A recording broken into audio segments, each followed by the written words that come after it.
د شپږو تنو روژه الله تعالی نه قبلوي.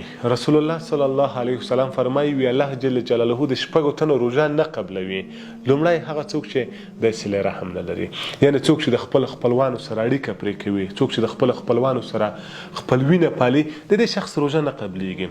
دوهم هغه څوک چې د مور او پلار نافرماني کوي، څه چې د خپل مور او پلار نافرماني وکړه، د دې شخص روژه هم نه قبلیږي.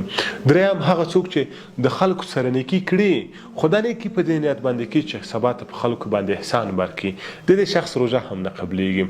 څلورم هغه څوک چې تقدیر تکذیب ګڼي، په دې باندې چې تقدیر دروغ ګڼي، یعنی تقدیر خو د الله د طرفه دی او توبه نعوذ بالله یو څوک راپورته کېږي او وایي چې دا دروغ دي، د دې څلورو شخص روژه هم نه قبلیږي. پنځم هغه څوک چې لمونځ نه کوي، چا چې لمونځ ونه کړو د هغې روژه هم نه قبلیږي.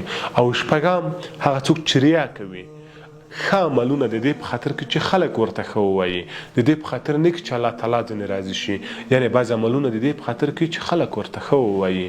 خدای دې موږ او تاسو د دې شپږو جمله کسانو نه حسابوي او الله تعالی دې زموږ او تاسو عملونه فقط د الله د رضا په خاطر کړي.